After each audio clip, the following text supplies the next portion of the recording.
మొన్న మనకి లార్డ్స్ టెస్ట్లో మన ఇండియన్ టీం ఓడిపోయిన తర్వాత ప్రతి ఒక్కరు కూడా ఒక డిస్కషన్ తీసుకొస్తా ఉన్నారు. అదేంది, అరే మనం విరాట్ కోహ్లీని మిస్ అయ్యామరా, విరాట్ కోహ్లీ ఉన్నట్టయితే ఖచ్చితంగా మనం మ్యాచ్ గెలిచేవాళ్ళవరా అని చెప్పేసి చాలామంది మాట్లాడుతూ ఉన్నారు. సో ఈవెన్ మనకు చెప్పాలంటే ఎక్స్ క్రికెటర్స్ అయినా మైకల్ క్లార్క్ కూడా అంతకుముందు మాట్లాడాడు, ఇంగ్లాండ్ సిరీస్లో కనుక ఇండియా సరైన పర్ఫార్మెన్స్ ఇవ్వకపోతే ఖచ్చితంగా టీమ్ మేనేజ్మెంట్ మళ్ళీ విరాట్ కోహ్లీని అడిగితే మళ్ళీ విరాట్ కోహ్లీ మళ్ళీ టెస్ట్ క్రికెట్కి మళ్ళీ రీఎంట్రీ ఇచ్చే ఛాన్స్ ఉందని చెప్పేసి అంతకుముందు మైకల్ క్లార్క్ మాట్లాడాడు.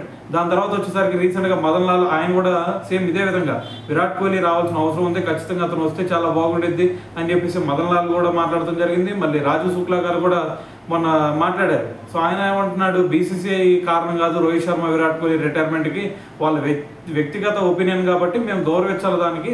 సో వాళ్ళిద్దరూ మళ్ళీ వస్తానంటే మళ్ళీ టీమిండియాలో వాళ్ళకి ఖచ్చితంగా ప్లేస్ ఉంది అని చెప్పేసి రాజు శుక్లా గారు కూడా మాట్లాడారు. అయితే ఇదంతా పక్కన పెడితే మరి ఇప్పుడు విరాట్ కోహ్లీ రోహిత్ శర్మ వీళ్ళిద్దరు రావాల్సిన అవసరం ఉందా అంటే ఒక పరంగా చెప్పాలంటే లార్డ్స్ టెస్ట్ చూసిన తర్వాత ఖచ్చితంగా మనం విరాట్ కోహ్లీని మిస్ అయ్యామనే చెప్పాలి. ఎందుకు, ఒకప్పుడు విరాట్ కోహ్లీ ఉన్నప్పుడు మన ఇండియన్ టీంని సెలెక్ట్ చేయడానికి అంత ధైర్యం చూపించేవాళ్ళు కాదు ఏ ప్లేయర్ కూడా, ఏ ఫారెన్ క్రికెటర్స్ కూడా.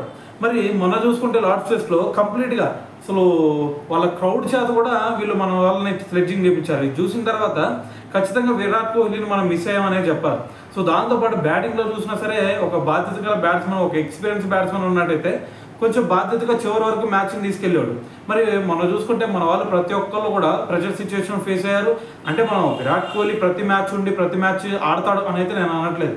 కానీ మరి ఒక విరాట్ కోహ్లీ లాంటి లేదంటే రోహిత్ శర్మ లాంటి ఒక ఎక్స్పీరియన్స్ ప్లేయర్ ఉన్నట్టయితే ఆ సిచ్యువేషన్లో ఎలా ఆడాలా, మీరు ఎలా ముందుకు వెళ్ళాలా అనే దాని గురించి కొంచెం చెప్తూ ఉండేవాళ్ళు. సో దానివల్ల ఏంటంటే ఆ ప్రెషర్ సిచ్యువేషన్ తట్టుకొని మరి మ్యాచ్ గెలిచే సిచ్యువేషన్ ఏదైనా రావచ్చు మిగతా ప్లేయర్స్ నుంచి.